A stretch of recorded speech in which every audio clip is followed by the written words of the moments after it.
Welcome to Breaking Barriers. You know your path. We know the obstacles, and we can teach you how to tear them down. And now your host, CEO and founder of Adapting Social, John Vigero.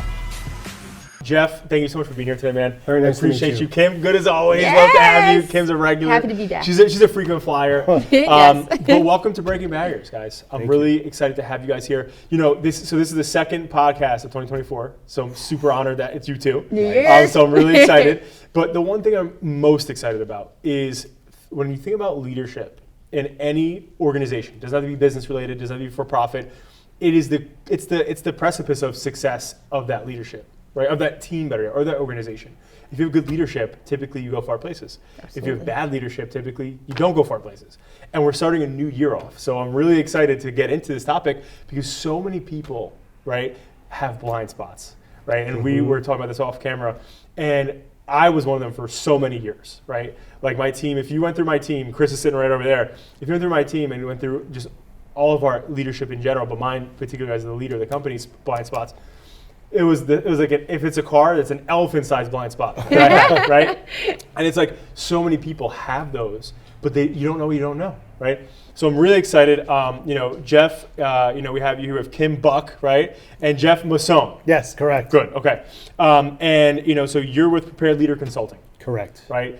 And so for people out there, that are like, what is that? Give us a quick high level on what Prepared Leader Consulting is. So absolutely. So in COVID, Yeah. I have Good old COVID. I have been dealing, with a lot of different training, right? And I was on a leadership development journey of my own. Yep. To help me with my own corporate career. Yep. And I wanted to launch a company that was dedicated to preparing future leaders. Yeah. So that's why I call it Prepared Leader Consulting, because Right. most people that get leadership positions are not prepared at all. Yeah. And that could be in any sector. Totally. And for me, it's what if I could bring that to the 20-somethings, the 30-somethings, Right. that aren't necessarily thinking of themselves as leaders. Right. Well, I'm not a leader. I don't have any direct reports. I don't own a company. I Right. don't do this. But you are a leader. You're at the very least leading yourself. You're leading your family. Yep. That's like when people say, I'm not a salesperson. Right. Exactly. Everybody's in sales. Well, that's the same exact concept. thing. Yeah. But whether you're selling yourself for an interview, whether Right. you're selling yourself for services, et cetera, and so forth. Right. So that's where, and I was staring out. My backyard is actually the Garden State Parkway, which you sadly Yeah. I see in the wintertime. Oh, and goodness. this was like March. Yeah. And I'm looking at it like, what do I want to call this? Yeah. And it just like literally God, right? It just Yeah. came out of nowhere. Boom. Prepared Leader Consulting, because I was thinking of other kind of catchy kind of names Right. that were all taken. Yeah. There's always a gazillion, right? Right, and then that's where it hit me, because that's what it is. Yeah, yeah. And it's been great, and it's really, when I talk to people about it, like, wow, that makes sense. Yeah. And it really resonates, that future next generation. Totally. Because one of the things I'll say is, and I'm Generation X, Yep. and a lot of people, there's all these generational wars, okay, Oh boomer, my et goodness. cetera. There's so many. But the baby boomers, Gen X, millennials, they haven't been on consistent leadership journeys. Yeah. The proof is in the pudding. Yeah. The workplace culture, regardless of where you go, is not good. Mm-hmm. There isn't a place where you can go and be like, if I go to this sector, Right. it's going to be amazing. Yeah. And then there's one reason, is because the people that are leading these organizations are not trained. It's Right. not necessarily because Right. they're bad people. Right. It's because they literally don't know how to lead. They haven't been given that capability. Yeah. Yeah. Now, of course, there's leadership development companies that have been around, for 20, 30, 40 years. Yes. But what I find is a lot of them are just geared to sales organizations. Well, I call it leadership development to turn a buck. Right. And that's fine. Yeah. You want your salespeople to be leaders. Yeah. But most companies, especially large companies, 80% of their workforce has nothing to do with sales or revenue. Interesting. And they're underserved. Right. So when a company does decide to bring in a corporate leadership development trainer, it's when they're already in leadership positions. Correct. But what's worse is it's a one and done. Totally. Now with coaching is a journey. Yeah. When you go through a coaching process and as the coachee, you're being coached, Right. and listening and doing the work. Right. you see that change. Totally. You'll never get that in a 1-day offsite, which No. companies or 3-day No. offsites, Right. on-sites, which companies love to do. Yeah. It sounds great. You can listen to Simon Sinek all day long. Right. But if you're not applying yeah. what Simon Millennials is saying, and Gen Zs love him. right, and he's I love awesome. him. He is absolutely awesome. Yeah. But what happens is it ends. Yeah. Whether you read the book, listen to fleeting. the talk, it's fleeting. You Yeah. need somebody to coach you through that process. You need somebody to add context to the content. Yeah. And as a coach, that's what I do is say, hey, look, what John Maxwell's saying, what Simon Sinek is saying, Yeah. what Brene Brown is saying, where does it hold water in real life, Right. in real situations, and Yeah. where does it not?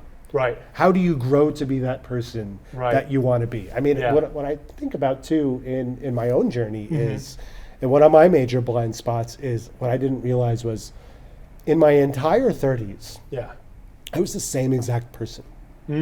Like I hadn't shown any growth other than natural life growth. You get married, you have kids, Right. so you're going to grow from that standpoint. But that's not intentional growth. That's circumstantial growth, Right. Right. and that's There's a difference. there's a very big difference with that. yeah. That's Now- a good point. I never even looked at it like that. And again, when you're studying this stuff, you start realizing, well, that's true. And why do I mention this? Yeah. Well, to the 20-somethings and 30-somethings out there, if you start a job and you're hitting your mark, you're hitting your sales numbers Yeah. or you're hitting your objectives, Right.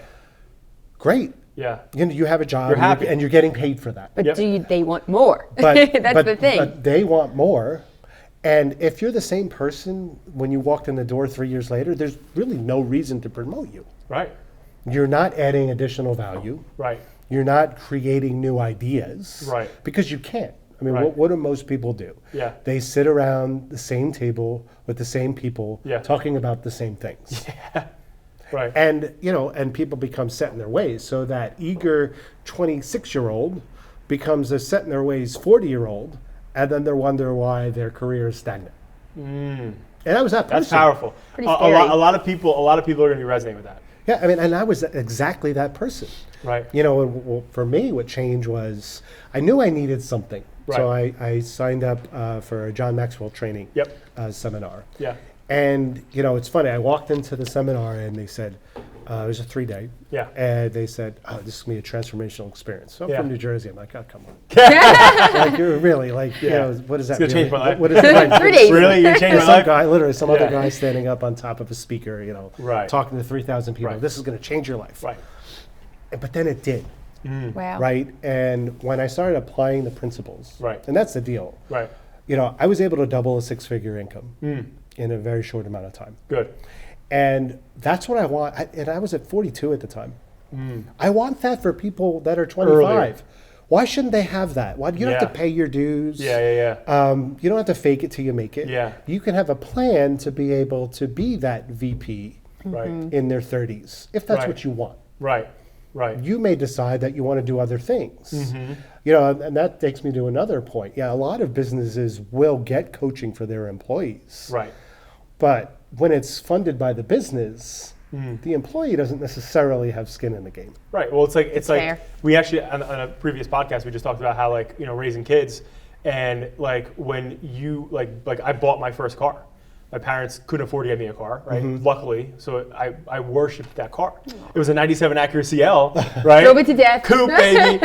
But I thought, it did. At 120,000 miles, I thought it was brand new, right? Right. That's amazing. But I treated it like it was new because I bought it. Right. Yeah. Where if my parents bought me a car, like it happens most often, you crash the car, you don't give a shit. You didn't buy it. Yeah. You have a Right. different level. I was waxing that thing every Friday. I love it. I was out there, Mr. Miyagi, wax on, wax off. But to your point, if I'm just providing, like me being a leader, right, or any leader, if I'm just providing and paying for something, there's a very different level of skin in the game. I do agree with that. Yeah, and I'm seeing that in some of the coaching that I do. Yeah. And it's feels so different. Yeah. Like the energy, even 'cause on a it- but Zoom, you it can makes- tell the difference. I understand the ideology behind it because it's like you are hungry enough to go do that, right? Rather than the company saying, I need you to grow, so Right. here's a resource. Right, Right? that almost You didn't seems ask- negative. You didn't yeah. ask for the Right. resource. It changes Yeah. the way that it's received. Yeah. It seems negative when there's an HR workshop. Come on in, 30 people just Right. sitting and waiting for it to be over. If it's something that you That's a good are point, prompting yeah. yourself, like new year, new goals, Yes. that would be the opportune Yeah. time to find a coach. That's exactly right. Yeah. You know, and I think when that happens, Yeah. My son and daughter are in competitive sports. My son's Okay. a swimmer. My daughter's How old are gymnast. My son's 14. He goes to CBA. Okay. My daughter goes to the middle school in Wall. She's 11. Okay. And I think about the sports. As parents, we'll pay Yeah. for private lessons, one-on-one instruction on top of that group instruction Yeah. for highest level of performance. Right. Right? And you'll Yeah. do it in music, they'll do it in theater, they'll do it in whatever, they'll do it in academics. But then you get to the workplace, you don't think of getting a performance coach for Right. your career. So true. Right. Like you'll do that to get to college. Yeah. Right? To get into the college, to get into too. the college, maybe to get a scholarship, obviously to get a scholarship. Yeah. But you won't do that for your career. Right. So people think of executive coaching is really where this is based in. I don't want to work with executives. I want to work with individual contributors. Right. People get into executive coaching. Companies give executive coaching to their executives as a punitive thing. Yeah. You're a bad leader. You're tough to work with. Right? Do this. So it's already not in the mindset that it's a positive It's already thing. bad like connotation. It's already a bad connotation, but you go to the marketplace and say directly to the end user, Yeah. you need high performance coaching to Yeah. be able to get out of the pile. Yeah. That's a much different thing. Yes, Yeah. you have to invest in yourself, Right. and some people are willing and ready to do that, and others aren't. But that's something that no one else can provide. You can have the best boss in the world, Yeah. but they can't provide that same level of 100% advocacy that a coach will. Totally. Your spouse won't, your parents won't. Right. There's nobody in your life that can do that. Right. That's 100% invested Yeah. in you than a coach will be. Right. And then you go on that journey, whether Right. it's one-on-one or in a group setting. Yeah. Both are powerful. Right. You can get that done. But that, for me, that is like bringing that in awareness that this does actually exist. Right. For folks. And you try it out and you see what can happen. Mm-hmm. I mean, it's a powerful statement. I mean, I'll say that again. When you're in a non-sales role Right. and you're able to double six-figure income, Yeah. Yeah. It's pretty. That's not phenomenal. easy. Yeah. Non-sales. That's huge. in non-sales. Yeah, that's huge. So for me, like I said, I wish I had that when I was 28. When Yeah. I started my corporate life at 28 years old. I wish I had that, Yeah. but it definitely wasn't a thing. But I, definitely want to make that a thing here. Yeah. Certainly here in Monmouth and Ocean County. Yeah. And then obviously eventually beyond. For sure. Be able to grow my company, bring Right. on additional coaches that share that same value, that same vision Right. of training that next generation. I Right. mean, from a pure business perspective, it's going to keep coming. Right. There's going to be people that are graduating and starting their corporate careers and Right. starting businesses. Right. It's an endless pipe. Yeah. I wish I had you because full transparency, I mean, when I was chatting with Jeff, I graduated from Monmouth University. Here Yeah. we are, Monmouth County, Yep. Monmouth and Ocean County. And when I graduated, I dreamt big and I wanted to be in broadcasting. And when Yeah. I found my first job, I didn't have to move out of state. And in broadcasting, you must. Yeah. You have to Right. go to East Bumble for your first job. Do Totally. you know, I took a job, the first offer. Yeah. I now learned this is not what you do. Yeah. They offered me $30,000. I said, I'll take it. And I didn't know you have to rebuttal. You have to remember your word. Negotiate You and- have to negotiate. Right. If I had, But you were so excited. I was, and Yeah. I didn't have to move from home. My point is, I learned on my own how to double and triple that Yes. in my first few years working. We didn't know. If I Right. had a coach, someone to hold your hand fresh out of college, Right. Like, changes whoa, the whoa, game. right, like, wait, We're not taking any $30,000. Yeah, right. Yeah. Well, like what is so that? Is that for the bus in? Exactly. Yeah. So And that reminds me of the very first person I coached was Yeah. before I was actually a coach. Yeah. In my job at Bayer. His name is Dan. Yeah. And we met it. We were traveling to Memphis. Yeah. For an R&D workshop that we were doing. Yeah. I met him in the FedEx Forum. Okay. That he just joined the team. Right. And I just saw something, right? I just like, wow, this guy, like you can tell, like he's got a different energy. He's got it. And I just decided, I was like, let's only take him under my wing. And I wanted to, more or less, more mentoring, less coaching, like Yeah. actual coaching. I wanted him to avoid the pitfalls and the mistakes and the self-sabotage, Yeah. That I had done. And I worked with him for 2 years. Yeah. And I'll never forget the day. I was sitting down. I think I was about to have dinner. Yeah.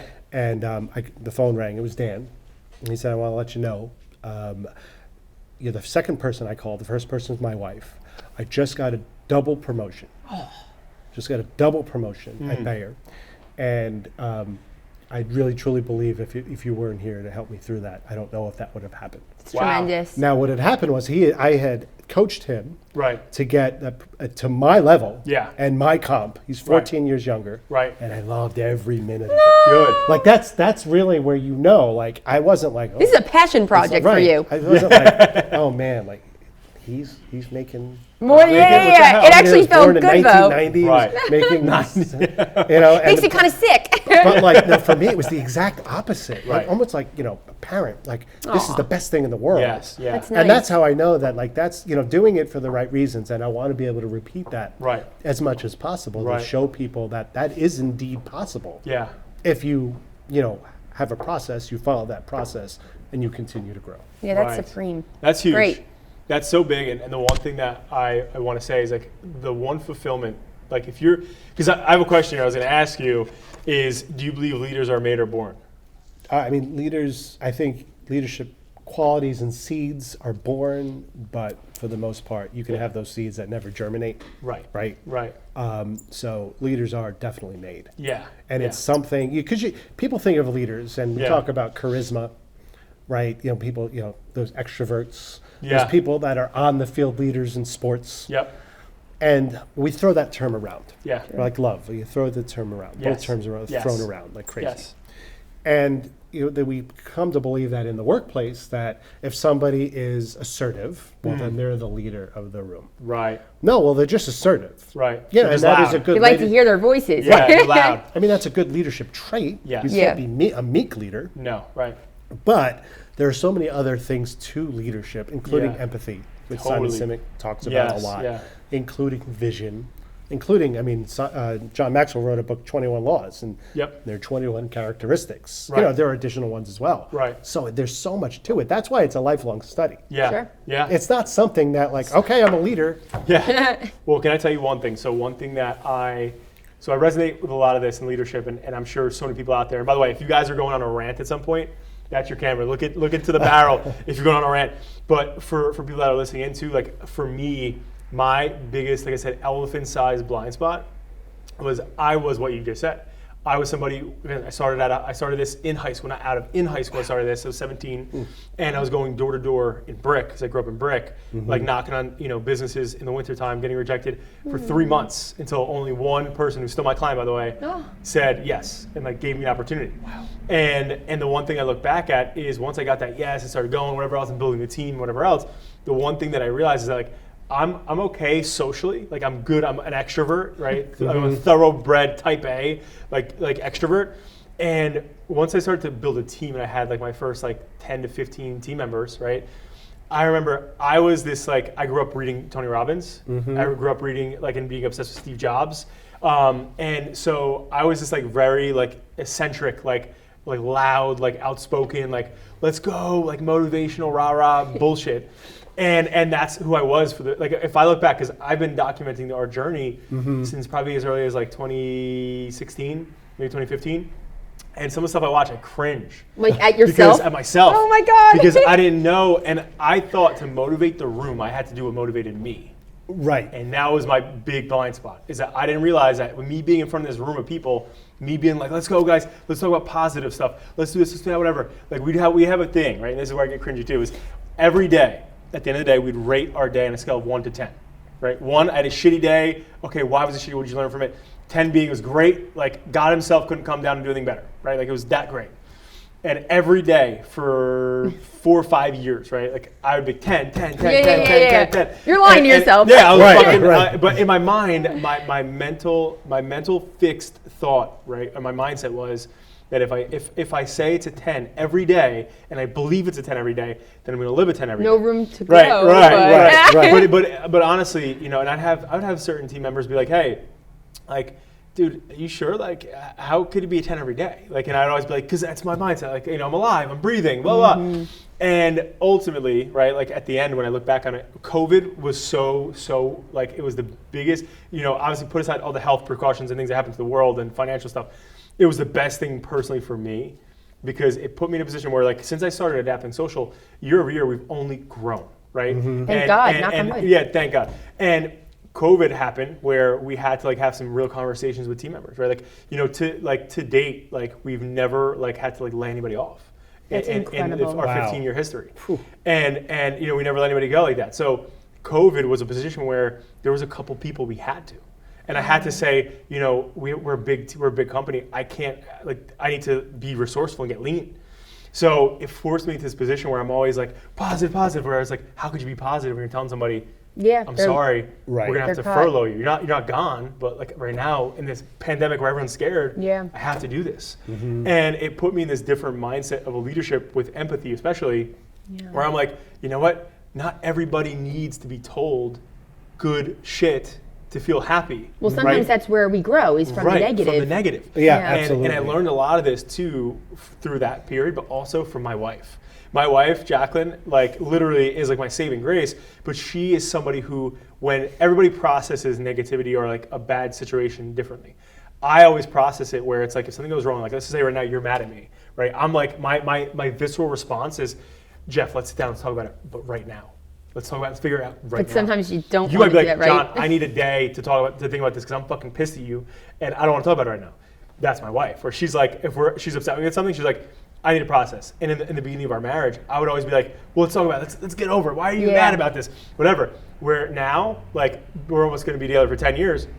I'm like, she's upset. See you later. Yeah, I'm time to give her time. But so I've learned those things. And I think the best thing I've learned about leadership is that, like, in business in general, is that, like, business is a part of our lives. Oh, yeah. It's not this different sector of a different parallel universe. It's life. We're all the same people in and out of it. So like I had to start realizing that, damn, like, you know, people are not motivated by what I'm motivated by, and also everybody thinks differently. I would be in front of the room, and if somebody had like a bitch face on, I call it, like, or like a serious, like they have that face where like they're looking and they're like, but like that's how they think, or that's their concentrated face. I'd be like, you know, I pull them aside at the end of the group session. I'd be like, what's wrong? And they'd be like, nothing. I'd be like, well, you didn't look happy. Like, is everything okay? And they'd be like, yeah, what do you mean? And I'm like, well, you look miserable. They were in the zone. But they were just focused. Yeah. And so like I started to realize that my lens of leadership and how I ran my team was so solely based on my own perspective and how I thought the world is, where everybody has different thoughts, everyone has different things. So it skewed me. So anyway, back to blind spots. It's like that was my biggest blind spot on top of being I call it recovering people pleaser. I'm a recovering people to this day, right? Like my visceral response, like if somebody's upset or whatever else, like I want everybody to be happy, I want everyone to like me. But that's not a good character trait I think, in my opinion, of a good leader. Because you'll fail. Correct. You can't please 100%, everybody. yeah, even just an effective leader. Right. Yeah. Well, that's what I mean. Effective. Right. Effective. Yeah. You can't be effective if you're a people pleaser. Agreed. Correct. And over the years, and I'm sure again people watching this, I was an ineffective leader because of my people pleasing. Like as we started to scale and grow, you know, we hit a point where it was like, you know, we grew a little too fast. And then people were messing up and team members were messing up deliberately. And I would always be like, you know, Kim, it's okay. Like, Jeff, it's okay. Like, you know, whatever. We're going to get past this. It's fine. Let's learn and grow from it. And then it would happen again. Oh, and I'd be like, then it's on you. It's okay, right? But that's the thing. I would keep doing that stuff because I wanted to be liked as a leader rather than be an effective leader. And that was the difference. And so just for people out there watching, that's the biggest thing that I learned is that, you know, in leadership, like I looked at like Elon Musk, the guy who did Elon Musk's biography. He sat down in an interview and somebody said to him, you know, and he did, because he did Steve Jobs and Elon's biography. And he said, you know, what is the difference, you know, between their leadership styles and whatever else? And, you know, and are they both happy? And he said that those two leaders don't value happiness as a source or as a pillar of like fulfillment in their lives. Huh. They don't look at being liked as a source of pillar. Like Elon Musk literally has meetings, like when Tesla was almost going belly up, and he still does it apparently, but he interviewed every single engineer or employee in the company inside and out, coming in, coming out, whatever. And the biographer said that he would only hire people who had an all-in mentality, meaning like, you're willing to sleep on the factory floor with me. Oh, wow. And most people aren't. Right. But he would interview them so he could look them in the eyes and say, are you willing to take this journey with me? Because if you're not, I need somebody all in. And so ultimately, there are so many different people who, you know, when you think of the biggest companies in the world, I don't know about Bayer, but most of the people at the top, they're looked at as like assholes. right? The leaders. Ruthless. Well, and that's unfortunate, and that's Yeah. where you see in big corporate. I mean, I work for J&J now, and I would say it is definitely the best of where I've been. Great. But the best people are the working level folks, us Yes. directors and VPs. Right. And when you get higher than that, unfortunately, what you're saying is not untrue. Yeah. And what I'll say is this, I mean, I'm glad you brought up family, and Yeah. everyone wants to be a leader. They want the perks without the works. Yes. But you Yes. want to lead people, your family doesn't even like you. No, right. Like, think about that for a Totally. minute. Yeah. And I'm not talking about the normal stuff. I'm Yeah. just talking about, if your children viscerally don't like you, Yeah. your spouse viscerally doesn't like you, Right. you want to lead people? Right. There's a problem. That's a big blind Yeah, you have to That's start a- at the There's home. because you're right. Good This point, yeah, isn't good a point, Kim. parallel universe Yeah. where you're going to be this awesome rock star that everyone's going to love at work, Yeah. but at home is going to be the 180 degree opposite. Yeah. Yeah, that No, doesn't add up. That doesn't No, add up. I no. mean, the only case that could possibly be is if you're spending 95% of your time at work, Right. maybe. But more like the fact is, there's a facade somewhere. Totally. Totally. So, my feeling is if in your family, in your friend group, if you're legitimately liked, you Yeah. legitimately want to be around, then that's the foundation. Yep. And I think that's a lot of young people. Totally. You're totally. just you're the life of the party. People want to be around you. Right. That's the seed I want to take forward. Yes. Yes. Not the other seed of, I don't know, like I don't really get along with people. Yeah. Well, then there's a lot more work to do before you will want to lead Yeah. other people. Right. Right. 100%. Nobody really talks about that. I think No. I've said that. I don't know if you're familiar with Clubhouse. I said that on a Clubhouse Yep. talk a couple of years ago. Yeah. And people laughed. I'm like, Yeah. but think about it. Right. And people have been married, have been in that journey. You just started. Totally. So you haven't been in that journey yet.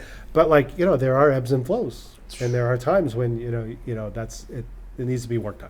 Yeah. And it affects how you show up at work, does. how you lead yourself, and how you're leading your team. Yeah.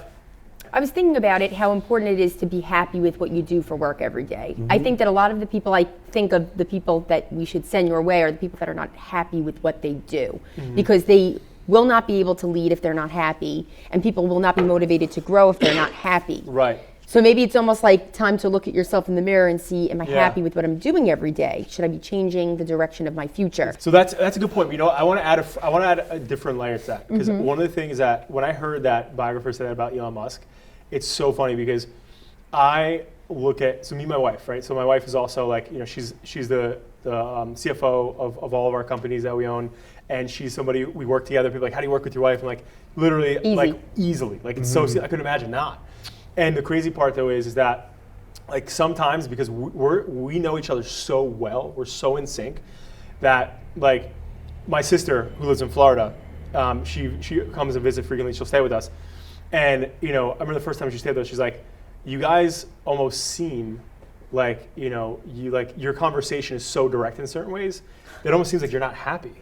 And I'm like, Really? and me and Jack are like, what? Like we're just so in sync and direct. And it's like, and after she said that, we sat there, we talked about it. We're like, what's so crazy that like we're so in sync that like we don't like put on, because I think I heard Will Smith say this. He said something like, when you are truly doing what you love, like you don't have to put like a smile on and pretend to be happy all the time. Smart, yeah. So her and I came to the terms, like I said to her, I said, I don't look at happiness anymore that way. I look at, I'm fulfilled.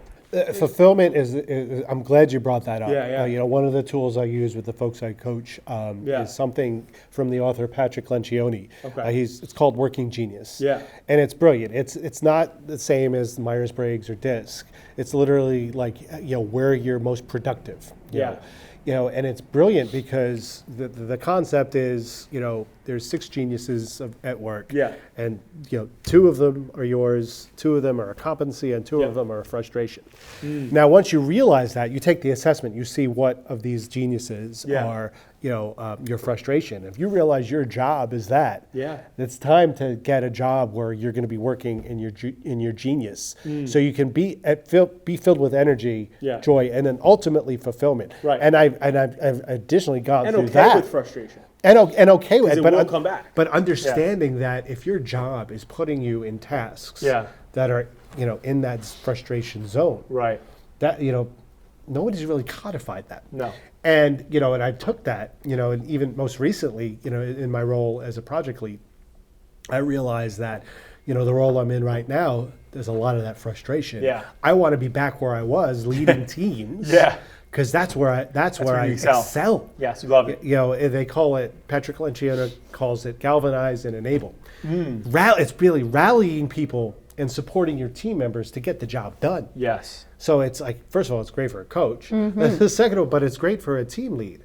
And that's the kind of project management. And so I can have that discussion now. Yeah. So when you're equipped to have that discussion, with your management, wow, I mean, that just opens up a different lane instead of, it's not the, hey, I want a promotion. Yeah. It's, hey, I want to be doing something different that's aligned with my strengths and what gives me energy. Right. So that I can be more productive. Yeah. Like, companies should be using this. I know Patrick is working with some really large companies, with his team at the Table Group. Yeah.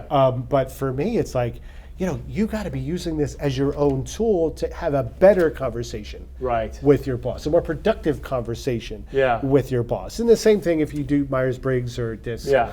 It's not to put you in a box. Right. It's to be able to help you facilitate communication on your career growth. It enables you to facilitate communication with people that are not like you. Totally. Right? And, Totally. as being an I-type personality, extroverted and whatnot, I in DISC is not introvert. Got it. So I is, this is life of the party. Right. Type of person. Sometimes we ramble. Yeah. Those deep personalities that are direct want to get to the point. No sugarcoating. Right, and you just got to get in and get out. Right. S-type personalities are more reserved, but are people-oriented. Yeah. Need that time to kind of process and think. So it's like, how do you manage your message when you're dealing with people? Right. When you're building a team, Totally. how do you have a balance of different personality types? You can't all have the same personality type. Because just to get the work done, you're not going to be able to do that effectively. Yeah. Particularly if you use that working genius. It's fascinating when you use that as a team. Totally. To be able to see, we have gaps in these geniuses. We need to hire to that. Right. That specific place. Right.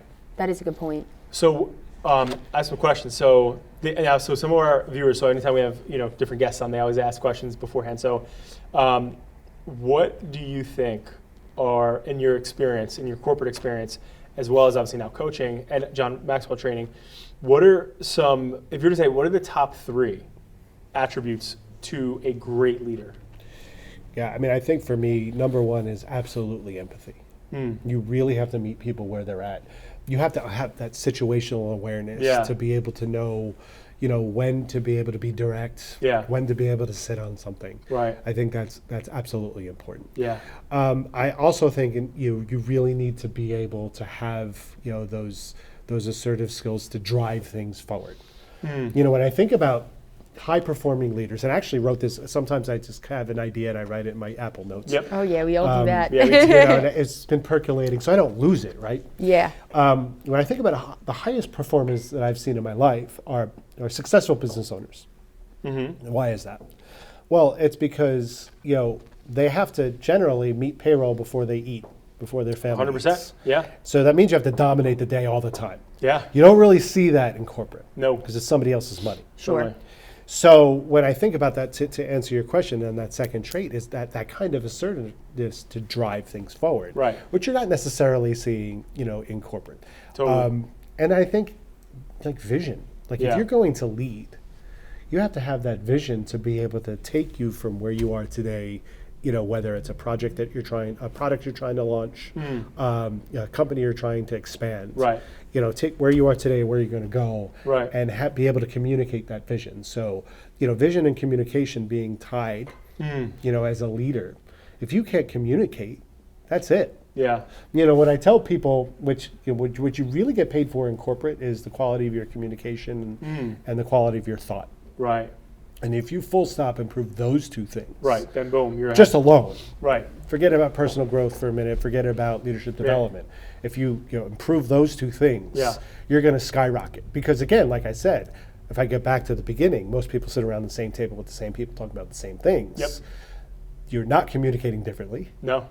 You're not thinking differently. Right. So it's about kind of getting around where you want to be. Yeah. So like if you want to be successful, the advice I'd give to those 20-somethings and 30-somethings, Yeah. hang out with those people that are where you want to be. Right. You know, Success leaves people clues. Yeah, it definitely leaves clues.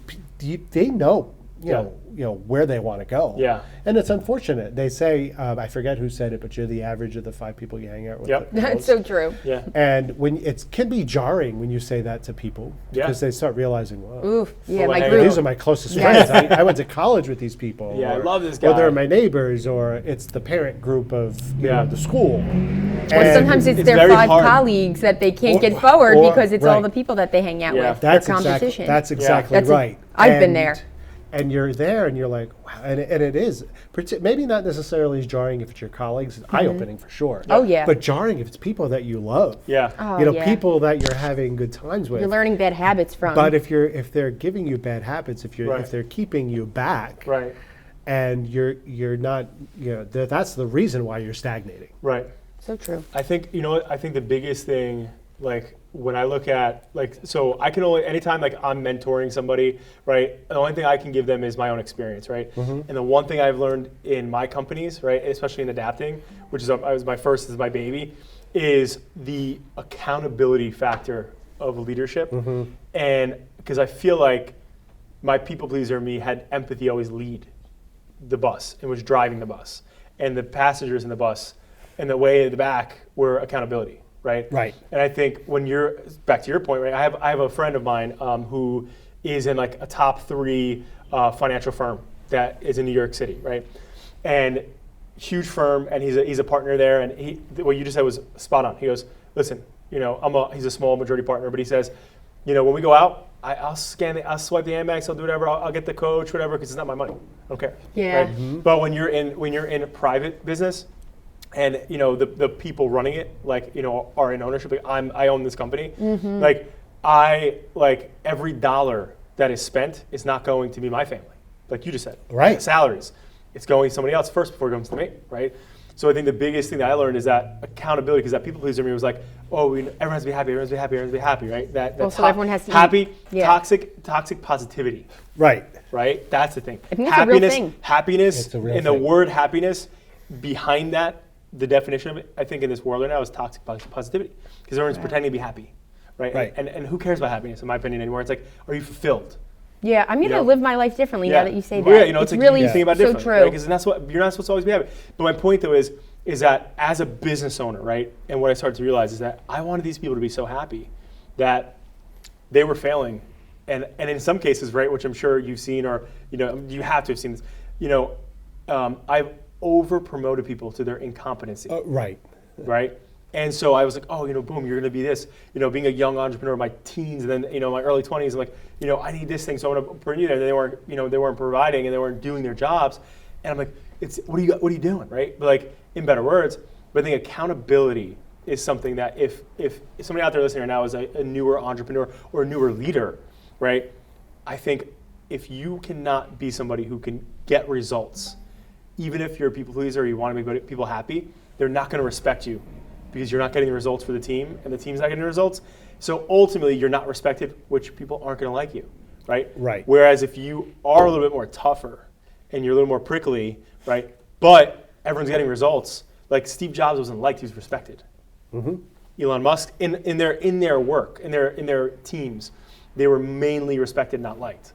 But in most cases as a leader, that's the tough part. Like you said parents earlier, I thought about that. I'm like, how many times as a kid, my mom say or my dad say, hey, you're not sleeping at your friend's house. Why? Why? true. You're ruining my life. Yeah, right. Right? You're the And it's worst thing in the world. Right. So, but it's like, as a parent, as a leader, not everyone's supposed to understand your decisions, right? Right. But they have to respect them. And so you gain that respect by not always being the happy-go-lucky all the time person, right? So I just think that's something that I think is a lot of times left out for newer people in new leadership positions, is they just want to be liked because they're new.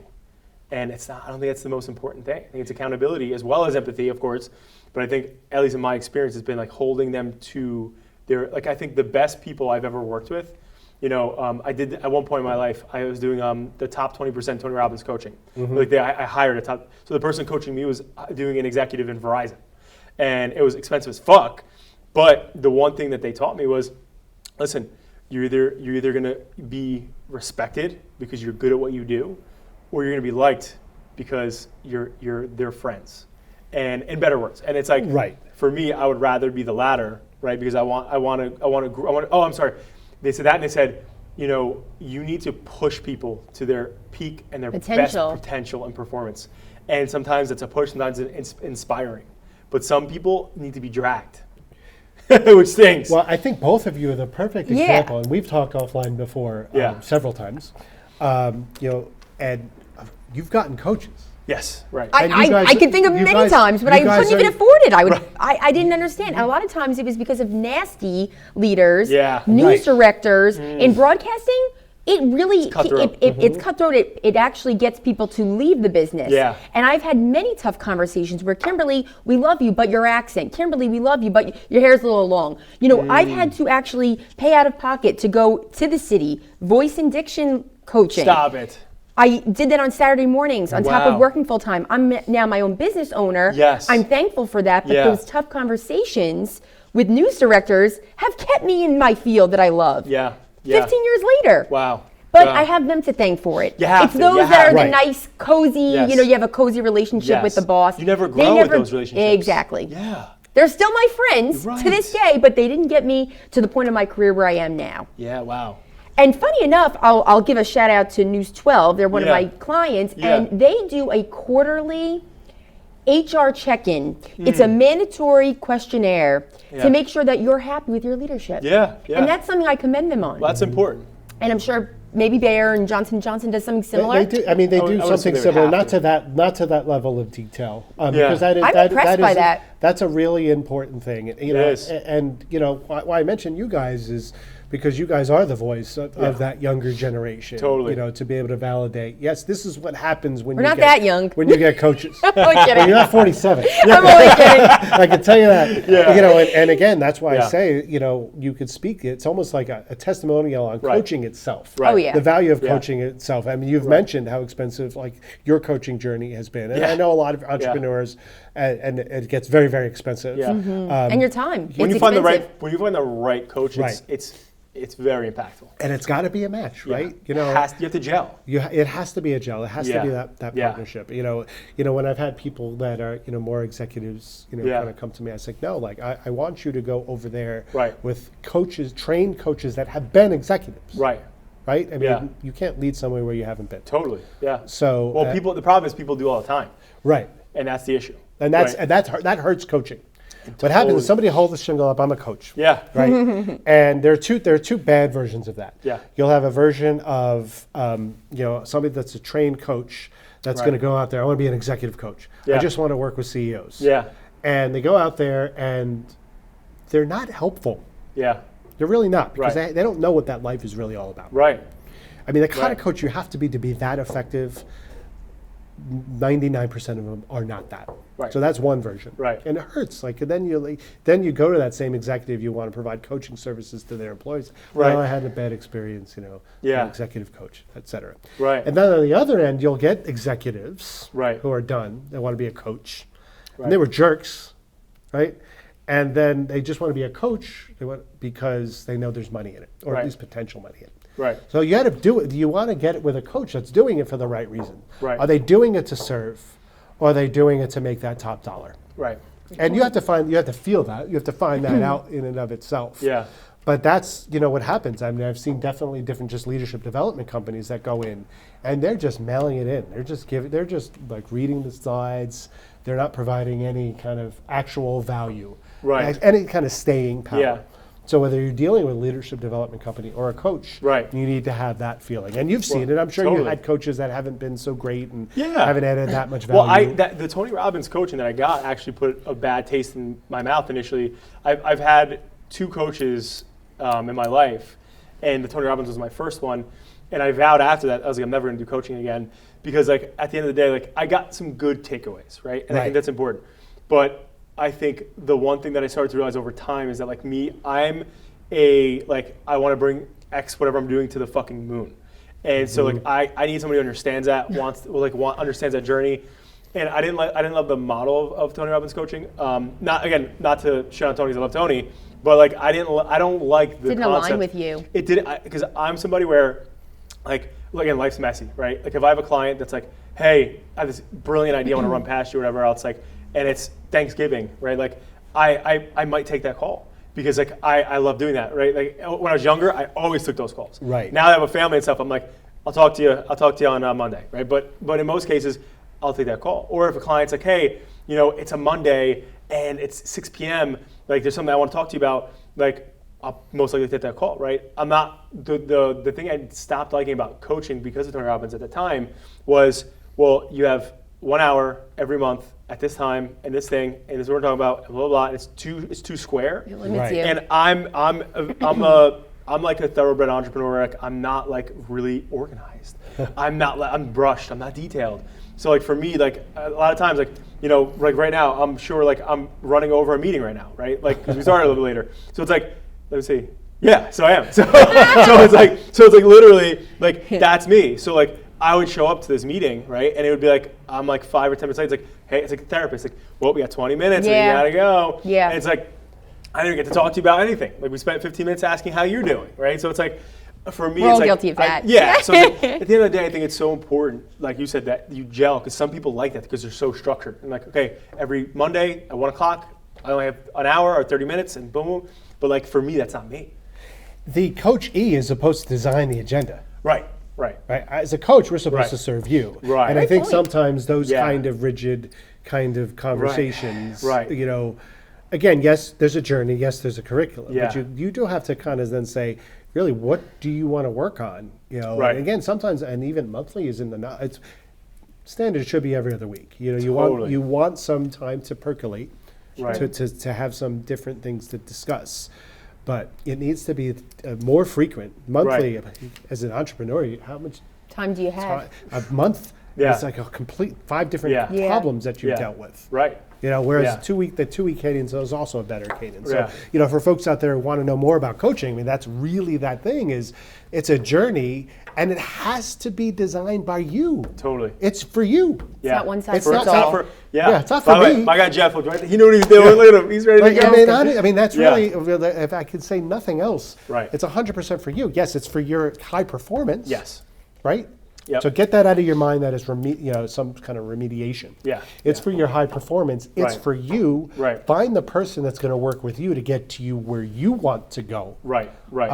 And then you go from there. Yeah, but on that topic though, I think that's so important. So back to what you're saying, like, it's like in any customer service or client service business, if it's a service, you should always be tailoring to the client. So I totally agree with that. Now, so the one question I have, we got from some people are, in like, okay, so I want to kind of frame it because this is kind of like a difficult question.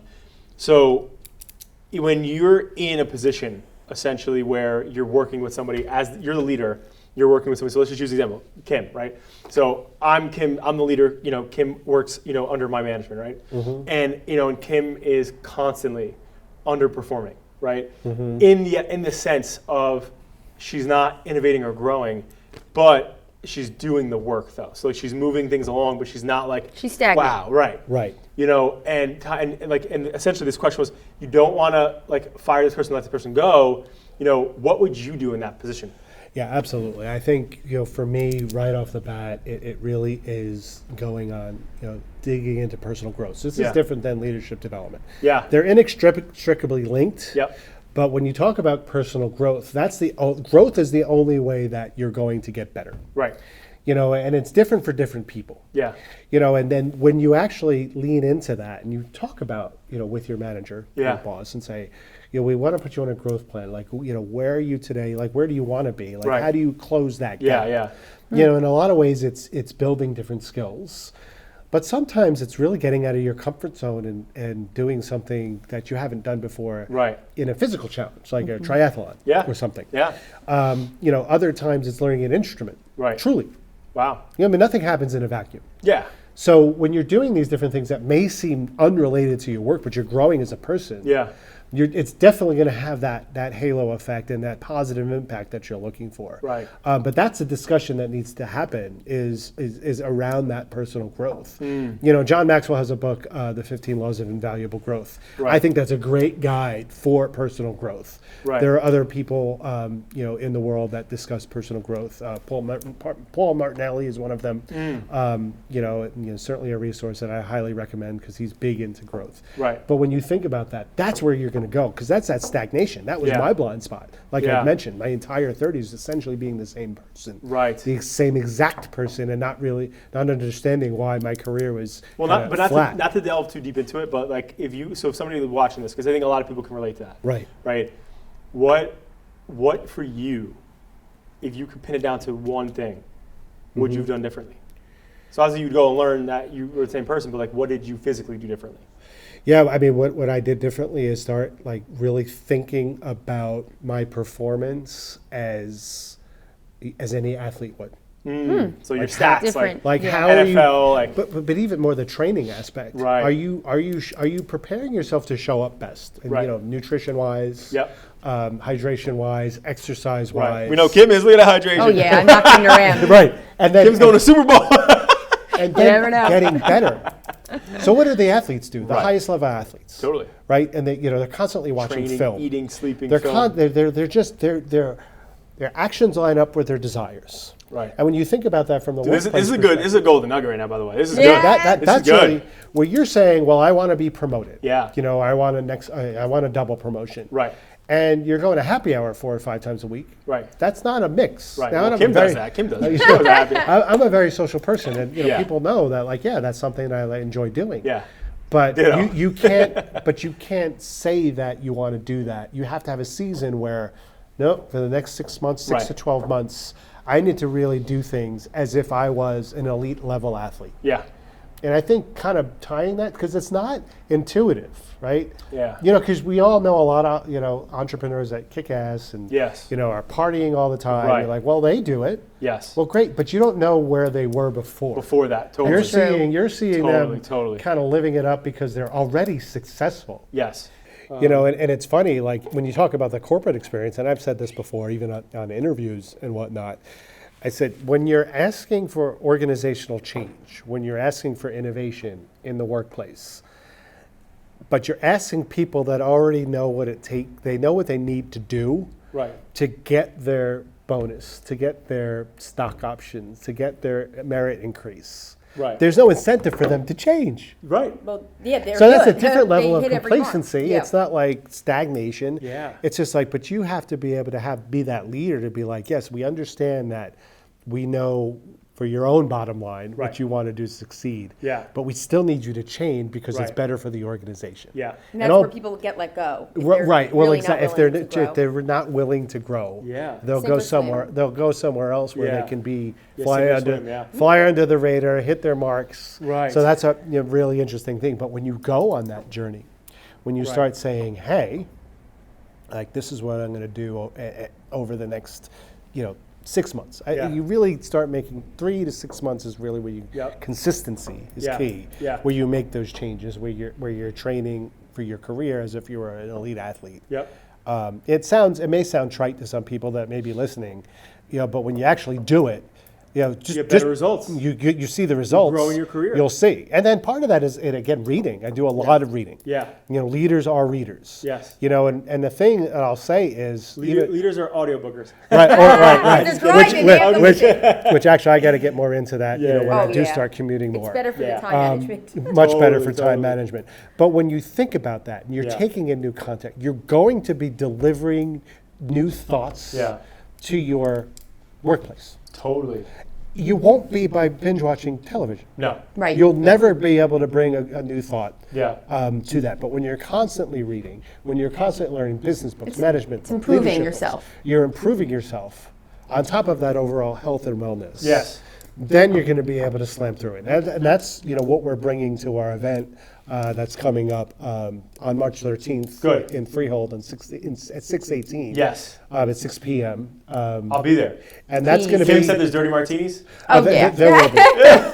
And what we want to do is really be able to get that young generation that Bring a team that may be stuck, right? That may not, be thrilled with their So is their job, this going career. to be you presenting something? Yes. Okay. So it's going to be me. What's the format? The format is really more of a networking format. Cool. It's going to after hours though, more relaxed. More relaxed. Yeah, after hours key. I mean, we've had different kinds of leadership development seminars that are all day long. Yeah. It takes a while, and it's hard to take off work. We Right. want people to come out, on a Wednesday. It's not the weekend. It's not Monday. It's Wednesday. You come out. You socialize. You network. You're not heavy on content. Right. But we want to open the door to the concept of, hey, this is out there. So it's me from a leadership development standpoint.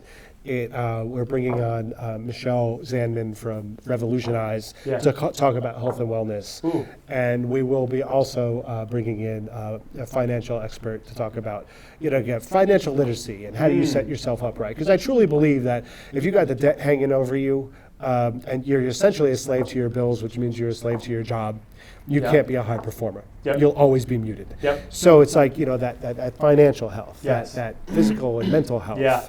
That leadership development and personal growth striving, saying you put all of those things together, that's the magic formula to be able to say, hey, I may be here today, but I could be, here, tomorrow in another company, in the same company.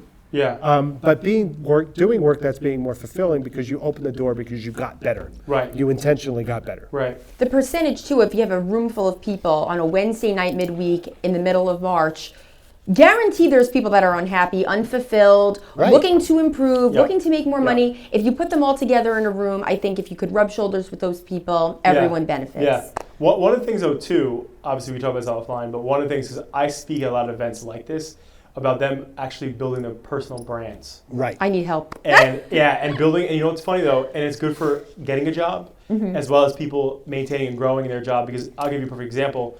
There's somebody that we work with at Deloitte, and they're an executive there, right? And when we first started helping them build their personal brand, it was like, they were just normally posting on social media and they weren't really building their LinkedIn properly and their stance as a subject matter expert. Right. And so we helped them develop that. So obviously if there's something that you would like me to speak to on that, I could do that if you need me to. That would be awesome Yeah. because I think so many people hear that. Yeah. And they think it's for somebody else. Much like they think leadership is for somebody else. Oh, everybody. Right. But everyone's people guilty of need to that. be able to brand themselves Yeah. so that you can, you're going out to the marketplace. Right. Because you are, you're providing a service. Totally. You're going out to the marketplace in your strongest possible sense. Right. Even if where you are today. Right. I mean, there's a brand there. Now you want to grow that brand. Yep. But definitely, to me, that's something that's a huge value to be able to talk to that. Well, to folks, this folks person grew in Deloitte and got promoted because of how well they're doing from a personal brand perspective on LinkedIn. That's And incredible. because, they're in the recruiting space. Right. But this person particularly, they saw how many people are engaging with their content and whatever else. And they're like, wow, we need that better in Deloitte. And they got promoted just because of their personal brand. Wow. That's incredible. So it's like that works well too. And it's the same thing in your field where it's like, and even in your field, right? The one thing, a lot of the coaches or a lot of the people I work with that are like TV personalities, because they've developed their brand, people don't want to talk to people unless they have a lot of followers now. Oh, I right? know. Especially in your world, right? It's like, they're like, oh, Kim, and you have a good amount, right? But it's like, people are like, oh, Kim's doing this, Kim's doing that. Or for your field, it's like, a lot of coaches that we work with throughout the country, right? They're like, if you're not like this big, like shining star that's an influencer coach, Right. a lot of people are like, well, is this guy, who is this guy, right? So it's like, it's like developing that stuff and building the content around these things that help you and it help these people develop in their careers by showcasing subject matter expertise on social media. Oh, yeah. You know what I'm saying? So it's like stuff like that helps too. No, no question about that. I think that person, I'm glad we discussed this. I'm glad we brought that up because that is a key piece for that next generation to, again, break out of their You're speaking their mold of language career. too. Yes. Right. Yes. What would be one thing, I'm going to ask you this too, I'll start with Jeff first, just because obviously he's the leadership development here. If you could go back to the most vulnerable phase in your whole life, right? It could be young, it could be teenager, whatever. What piece of advice, knowing all you know now, doesn't have to be about leadership, just life advice, right? Because I think life and business intertwine. What piece of advice would you give yourself? Now Kim's thinking. No, that's such an interesting question. And it kind of reminds me of the conversation I had with my son last summer. So we did a beach cleanup last summer. Yeah. And he, and it's funny. He's finally at the age where he's starting to. He teases me about like he's all project manager. I would never want to do that. The whole bit. Yeah. And I said to him, I said, you know what, like my father, did his best, and but he didn't understand certain things to set me up for my career. And I'm going to help you because your father's a coach, and what I want to tell you is what I wish I would have heard. What you need to do from a career standpoint is make sure that you have multiple streams of income. Yeah. And I think that's one of the biggest things, because otherwise you're really putting yourself in a major disadvantage. Totally. Completely beholden. Totally. Now people hear that. Well, what does that mean? Well, that doesn't mean you have to be a real estate investor, although you can. Yeah. That doesn't mean you're going to do Bitcoin or the stock market. Right. That could be just as simple as I have a 9-to-5 job, and all of that is going to my bills and to savings. Yeah. And then I'm a bartender. Yeah. Or I play. My son. I love bartending. Yeah, right. I know. It's a lot of fun. I love bartending. Or my son's a guitarist as well. Yeah. So I was like, or maybe you play guitar in a band on the weekends. Yeah. And that's your fun play money. Yeah. So and then you find different things. It's really good advice. So I do some work in the M&A space as well. Introducing actual business owners that have high revenue, 8 figures, about $50 million, that are looking to sell. Yeah. So when I do that, I'm able to introduce people to the experts that have sold businesses before. Good. Yeah. So smart. So that is another thing to say, hey, I have 3 streams of income. Yeah. Right? I have my 9-to-5 job. Yep. I have coaching. Yep. And then I have this M&A space. Right. So I'm living what I'm saying is like because all things grow together. Totally. And that would be the one thing I would say is, my dad, when I first got my job at Merck, you're set for life. No. And how wrong, Wrong answer, Dad. how completely wrong, but I thought I was. Right. Because that was the old mindset. Well, boomer mindset was get a job, get out, get a house, get a white picket fence, and you're set. And you're very there good. 30 years, the gold watch. That's it. And the whole thing. Yep. And again, that I was so happy to have that conversation that my son was open to that. That's nice. So that he knows it's that good at 14. there's different things out there. Yeah. Now he's most recently said, I don't want a 9-to-5 job.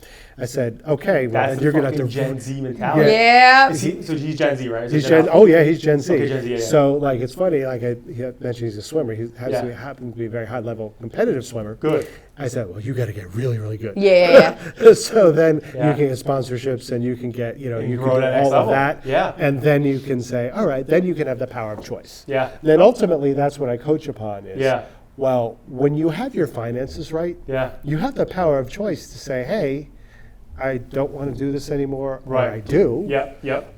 If you have a bad review, but you have money coming in from other sources, you're like, okay, it wasn't the best year. That doesn't mean I'm going to quit. It's just not the biggest deal in the world anymore. Right. Whereas if these aren't here, Yeah. and you have a bad year, Right. and you're not getting a raise and a bonus, Right. this is like a really bad. It can spiral. Yeah. So you have to mitigate those experiences by making sure that you have other sources of money. Totally. And to me, and I know there's more of a career answer than anything else. Yeah. But I wish I had Early had back, that you wish you lesson, already had that. Yeah. when I was out of college. Yeah. When I would agree with that. So one thing that's mandatory for my kids, right? So I have a son who's 1 year old, and I have twins on the way, right? And me and my wife both had the fortune of both being servers at different spots. I didn't know her, obviously, but I was a server and a bartender for a little bit at Ruby Tuesdays. Oh, right? Oh, wow. Which one? In Howell. Okay. Yeah, on Route 9 before it closed, back in the day. And I'll never forget when I was because I was a lifeguard. So when you said beach cleanups, I was like, I used to do that every year for my childhood.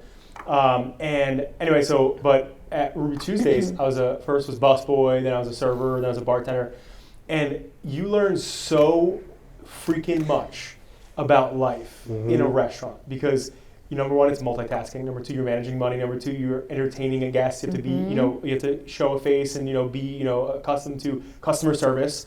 And there are so many different aspects that I love about the restaurant industry for that. And like me and Jacqueline said, our kids, no matter what, mandatory, no matter what, have to be a server or a bartender. At one point, yeah. At one point in their lives, the second they can, right? And for a minimum of 2 years, a year, whatever, for at least a year. and to gain that experience. And before, when I was starting adapting, right? Again, I was in high school, and I was a server, right? And I didn't leave Ruby until I graduated high school. I think I left fully, but my rule at the time, because I was Googling, looking things up, and looking up Tony Robbins, like the unlimited power. Right. And I remember reading something that like, until your business makes, what you're making plus a little bit more, right, at your 9 to 5, that's when you can comfortably leave it. And at that time, I was doing that, right? And at the time, I was doing 3 times what I was doing.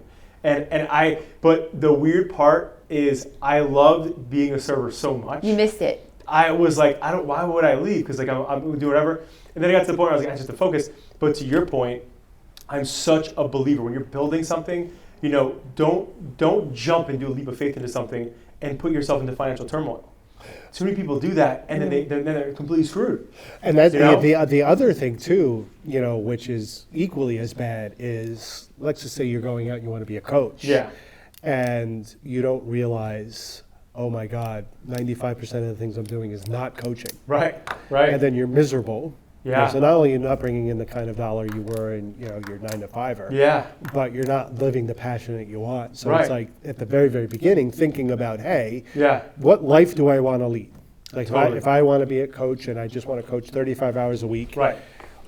then you're going to have to pay for other people Yeah. to do all the things. Yeah. The back Sure. office stuff, Right. the marketing, the sales, Yeah. all the things that somebody, because people are like, oh, I got to make $10,000 a month as a coach to start out. Right. I don't want to pay anybody.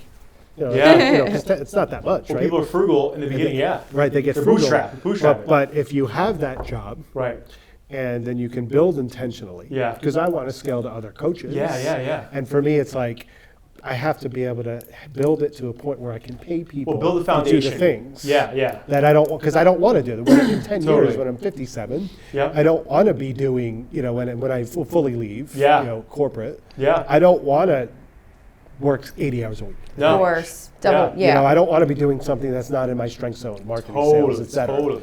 So, but there's a cost to that. Yeah. Like you have to There pay is. for that. There is. Like, and you have to have the money built up in that runway to be able to say, okay, yes, I can truly afford Right. a top to level jump into person. the next thing. But that's hard. But is. A lot of people, like you said, they're frugal. They want to jump. They want to do it. Yeah. And then they're like, wow. And then they stop and they go, and they quit. The one thing that I'm so grateful to God that I was blessed to be able to do was start as early as I did. Right. I didn't have a family. That's I was a living in huge my thing. parents' house. Saving. I didn't give a literal shit about if it didn't work out, because I was like, if it didn't work out, again, Tony Robbins mentality, I'm going to take down and burn the boat, right? Because I can't leave. But guess what? I got chicken cutlets every Friday for me at home with mom, right? I got my laundry done. I got my meals. I have a roof over my head.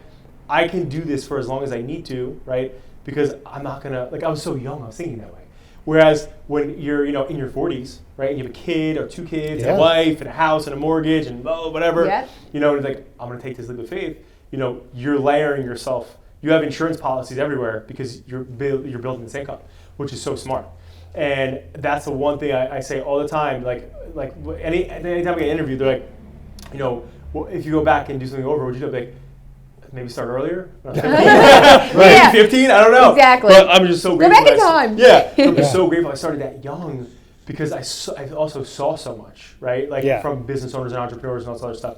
So that's the biggest thing is you got that experience, but to your point, layer yourself up with the protection so that you're good. And honestly, the one thing too is, and I didn't realize this until probably I would say mid-career for me, I was always running around crazy, right? And at this point right now, I think we own 4 companies right now, right? And in the 4 companies, I work way less than I did when I was in my early 20s. That makes sense. Because of what you're saying with building up the coaches under you, I built, because I understood the different model of being self-employed or being a business owner. And I said, I don't want to be self-employed anymore.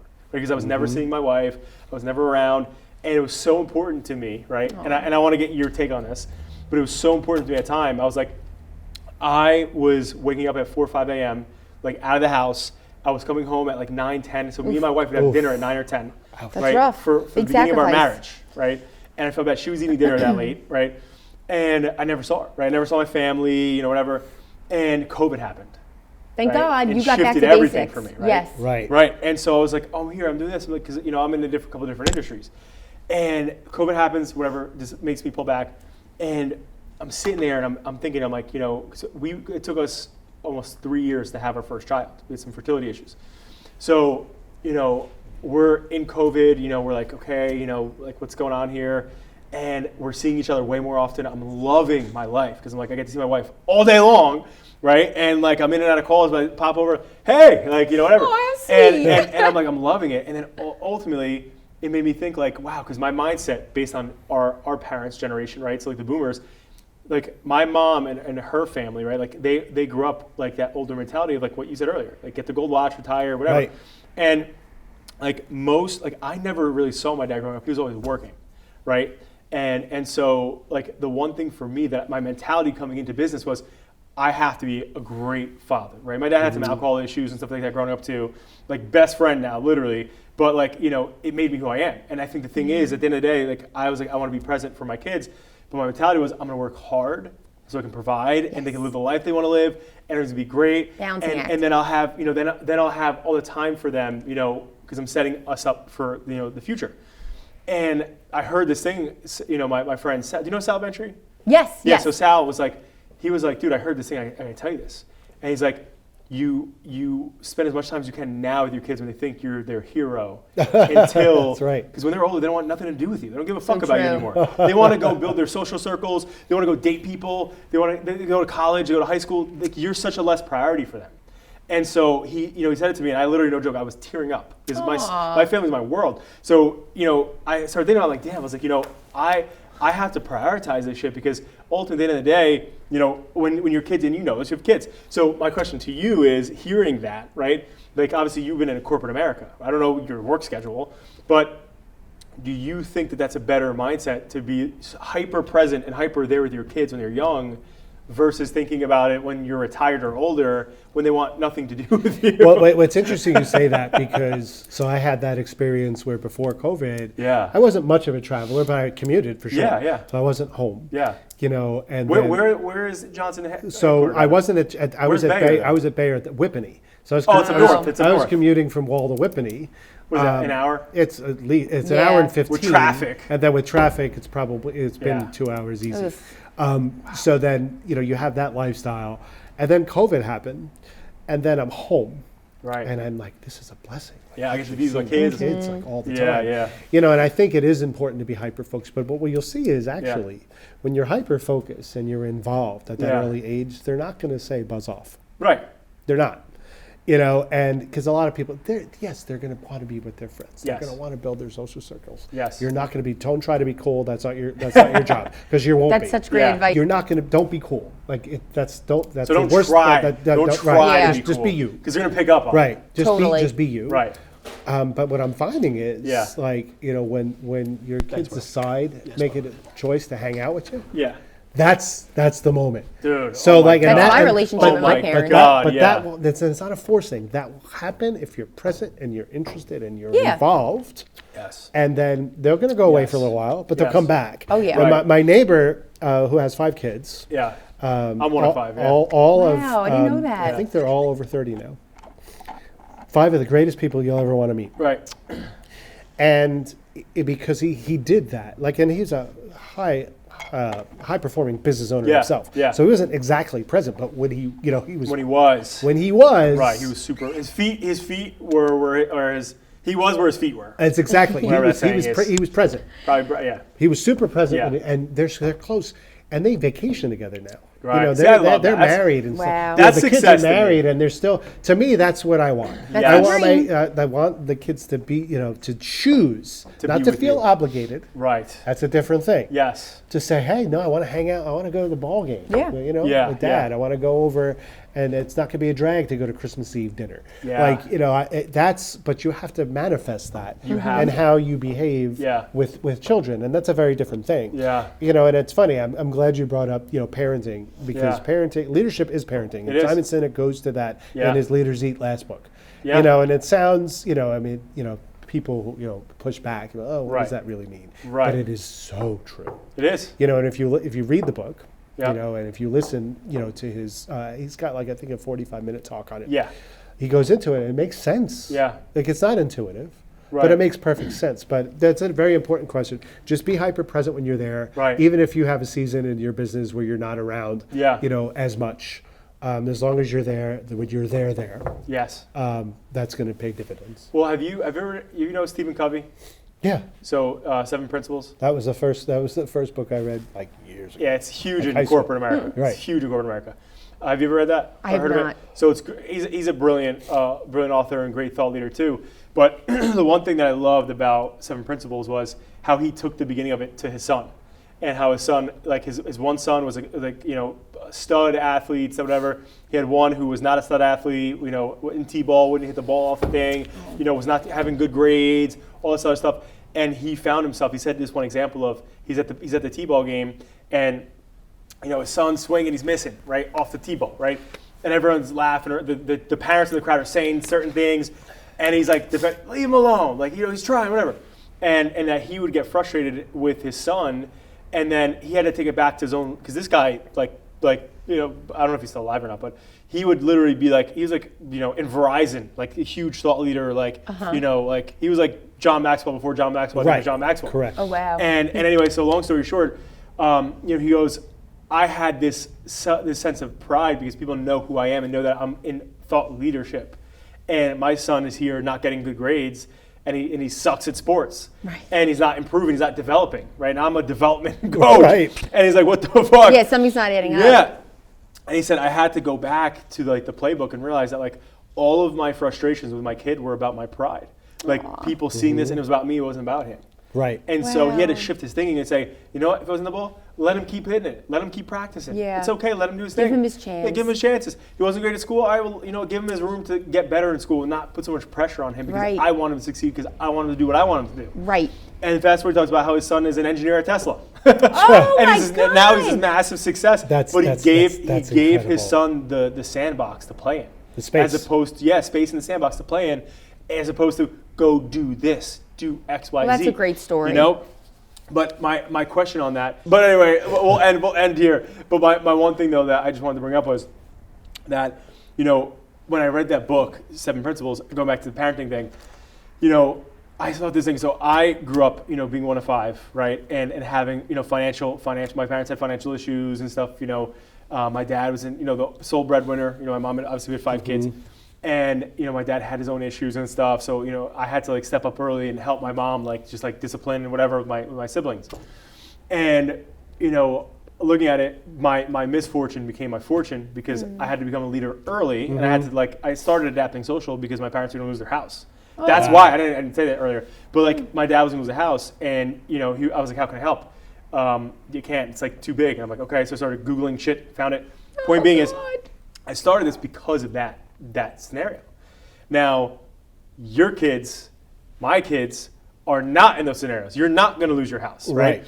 And so, you know, but when you look at a lot of the most successful people in the world, or business owners, right? I always have, my lane is like entrepreneurship. But like when I look at a lot of those people, you know, Steve Jobs was adopted and sleeping on dorm room floors, and you know, and Jeff Bezos, similar scenario. Like, you know, a lot of these people were like misfits or had really tough childhoods. And for me, what I'm so hyper focused in is how can I get my kids, right, to have the hunger with not being in a small In struggle. Yeah. It's I had good this point. I had this conversation at one of my son's swim meets a couple months ago. Yeah. And I talked to a guy who is a cop in Howell or he lives in Howell. He's a cop, and he owns a power washing business. Okay. Very, very well off. Yeah. So I looked at, and his name is also Jeff. Yeah. I looked at him. I said, Jeff, our kids have the opposite of struggle. Yeah. They do. But I looked at the sport. I said, but that's their struggle. Right. Yeah, they're always And going I to said, need to this get high better. level athletics Yes. is their struggle. Right. And it is teaching them to strive. It's not Yes. about whether Humility, they too. It's not about whether Yes, they get a yeah. scholarship or make the Olympics. It's not about that. Right. It's about learning to kill it, Yeah. the word it takes to kill it, Yeah. so that you can transport that in whatever they decide to do in their careers. Right. So Nice. it's like that's the struggle. Yeah. So because I agree with you, so you have these concerns because they say that Yeah. you know, hard times, build Yes, hard that people, whole thing. right? Yes. And then like good times build soft people. Right. And then you're like, wow, they're living in this like nice house. This is happening here, whatever. They're flourishing. Yeah. They don't know what takes behind to get Right. to the Right. You don't want to Right. spoil your children. And it's like, these environment, Right. like I agree with that, but that's, so you got to give them their space. Yeah. My neighbor did the same thing. He's a super successful guy, Yeah. but none of his kids are going to run his business. Right. They don't want to. And they're all doing their own thing. Right. So he had that secret sauce to do that even though they grew up Right. in these these awesome circumstances, Right. he imparted into them, this ain't yours. Yeah. Right. You got to go out and do your own thing. Right. And they all listened, and they're all killing it. Good. Oh. Good. That's what a good big goal of mine is, and that's why I want to ask you like your thoughts on it, with how you're raising your kids, because I get it. Well, you went the Fortune 500 employee route, right? Now you're getting your own business and stuff like that. With me, like only so I think it's either this year or next year. I'll have been doing adapting social for more of my life than I haven't. Wow. That's awesome. Isn't that weird? And it's like That's a really huge cool. milestone. it's weird, but like for me, so like I had to like my wife, because she worked in corporate America. She was working at iHeartRadio.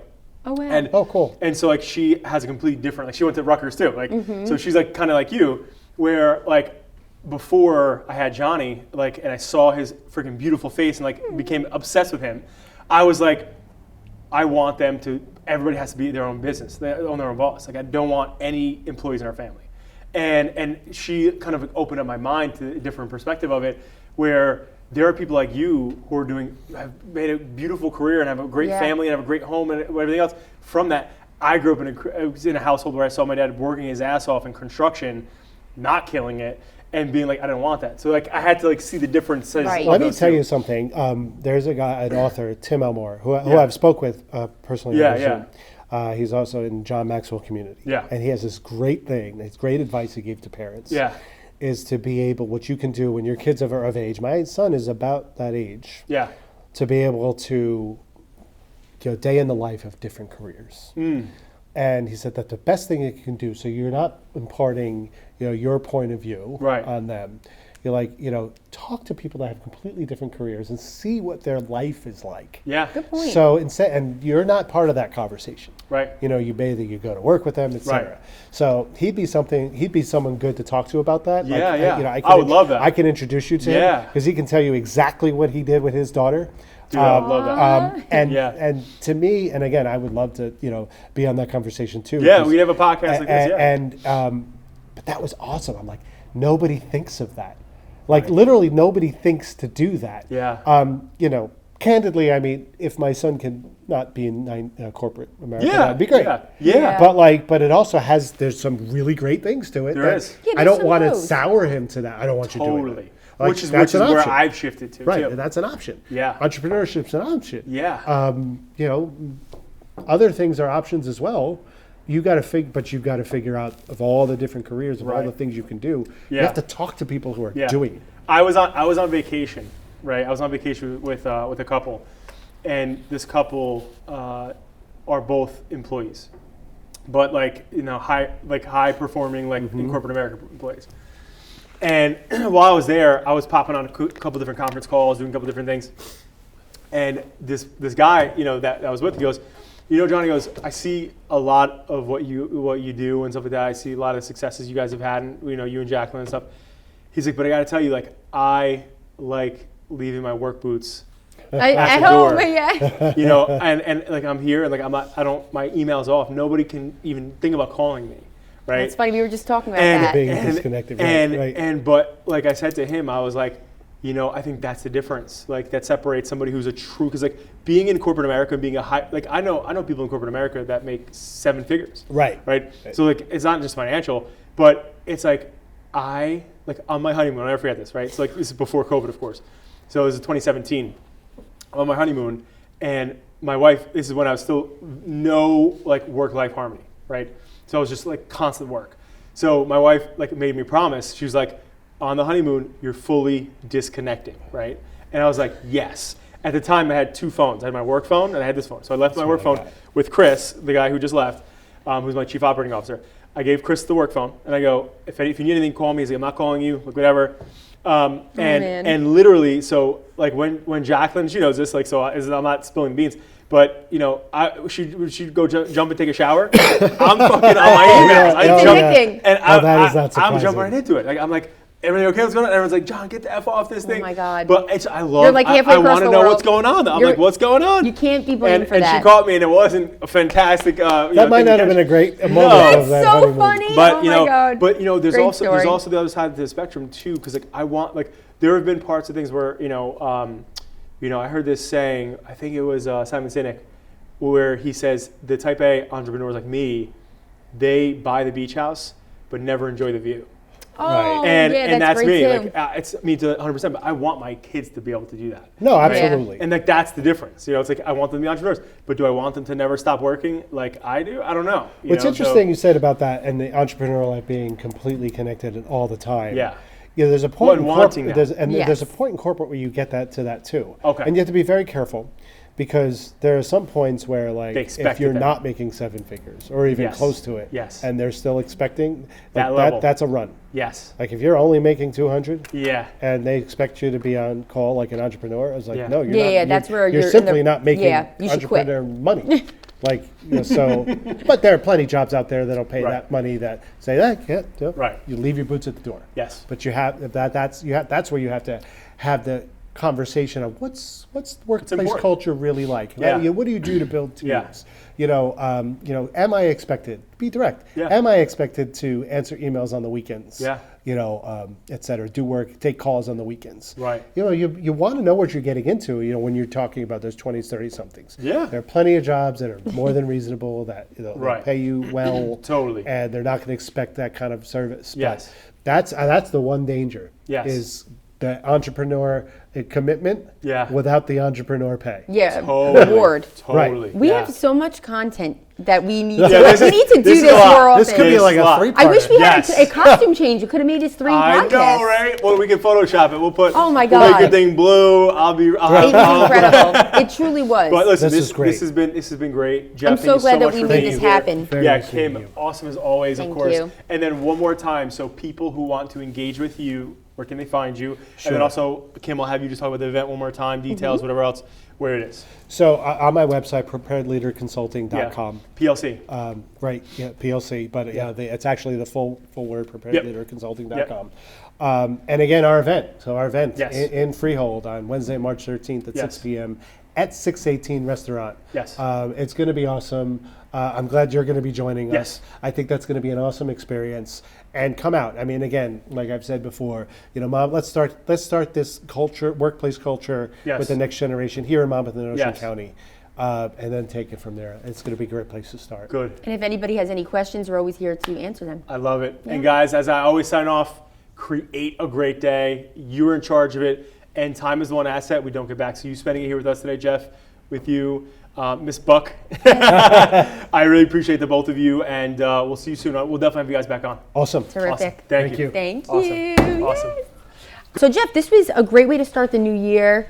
I'm feeling like I learned so much, and there was a great dynamic here to see both as business owners, as parents, and people in Monmouth and Ocean County. It's very expensive. So how do people keep that afloat? What did you take from it? Yeah, I mean, finishing up Breaking Barriers podcast has been just amazing here. What to expect in this podcast is really a deep dive discussion on leadership, personal growth, and how leadership is for everyone. And again, particularly if you're in that younger generation, 20-somethings, 30-somethings that are looking to kill it in the workplace, this conversation is for you. This is something that you really need to lean into and introduce a concept that's quite frankly just not there in the marketplace right now. When you think about coaching, you usually think about executives. But we're talking about coaching for high performance in your career to get unstuck from where you're at and to open up new doors. And it's something that I feel very passionate about, is loving what you do. And it's something that I feel very proud to say. I love what I do. I feel like I haven't spent a day working in the last 12 to 15 years. And it's so nice to see people who would like to better those who are not happy or fulfilled in their career. And it's so great what you're doing. Absolutely. I mean, for me, it's being the coach that I wish I had when I started in my 20s.